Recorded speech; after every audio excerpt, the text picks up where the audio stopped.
Welcome back to the second perspective. Today's video is extremely disturbing, so much so that we are forced to start by reminding our viewers that the content of this video is not intended to constitute medical advice nor make any claim about a pharmaceutical product. It is merely a compilation of news reports. Furthermore, people are encouraged to obey the completely trustworthy recommendations of the infallible local health authorities and the WHO. On July 13, 2021, the New York Times reported on a disturbing question that has been troubling physicians internationally. The question was not about why COVID cases skyrocketed after the introduction of the vaccine, nor was it about why some fringe doctors claim to have cured COVID with an old WHO essential medicine. Instead of this, doctors are reconsidering the oath they took and are wondering if they can refuse to treat unvaccinated patients. Just a couple of months later, not only have some doctors refused to see unvaccinated patients in their clinic, but they've even withheld treatment that would have saved their lives. Bree Alexander says they weren't allowed inside the Southeast MCI clinic because she isn't vaccinated against COVID. So is Nickie Edwards. Without being double vaccinated, she says she was denied an in-person appointment with her doctor at Canadian Surgery Solutions following back surgery. The College of Physicians and Surgeons of Alberta doesn't have a specific number of complaints, but says it's heard of many reports of unvaccinated patients being denied care. Like, is it going to be the hospitals next going to kick us out because we're not vaccinated? Some hospitals in Canada and the United States are demanding people get the COVID vaccine in order to get a life-saving transplant.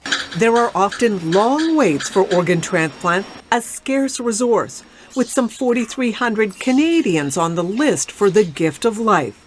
Now, Canada's largest transplant centre, the University Health Network, has become the first to restrict these precious organs only to those who have been vaccinated against COVID-19.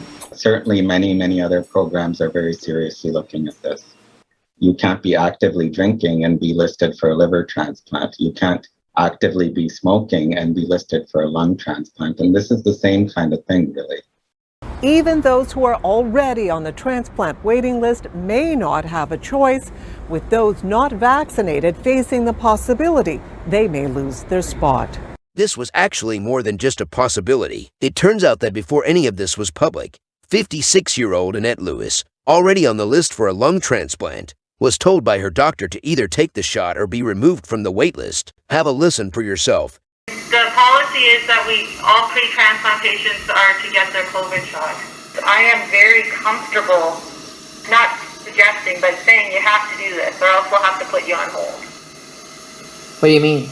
If I don't take the vaccine, then I go off the donor list? Is that what you mean? Yeah. Wow. That's pretty scary. Yeah.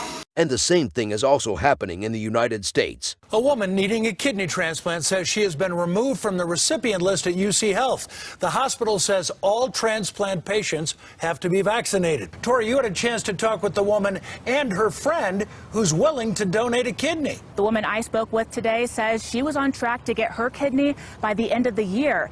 Then this policy took place.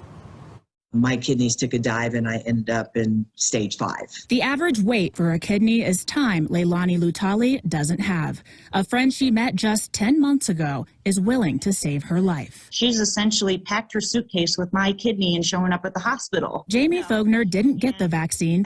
Leilani hasn't either because she's already had the virus and isn't sure how the shot would affect her health. At the end of August, basically, they confirmed that there was nothing in place. There was no COVID shot that was needed at that time. They were shocked to receive this letter from UC Health saying they are non-compliant by not receiving the COVID-19 vaccine.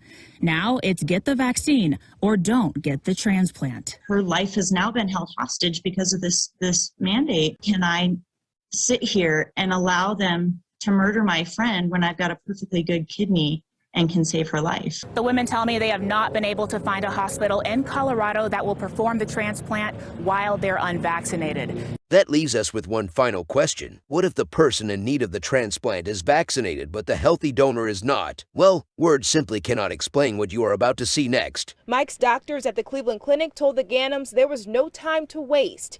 He needed a kidney transplant. It took months to get on the donor list. Mike's wife, Deb, turned to social media, putting out a plea to family and friends. He's only going to be 52 and, he should have a lot of years left. And We had 119 shares that week. One of the people who saw the post and donated blood was Deb's dear friend, Sue George. Then came more testing over the summer and a surgery finally scheduled for October 13th. But Friday, 5 days before the operation, Just cannot wrap my head around it. the clinic called the Gannams, telling them that it was being put on hold because Sue isn't vaccinated for COVID-19, even though Mike is. And that's not fair.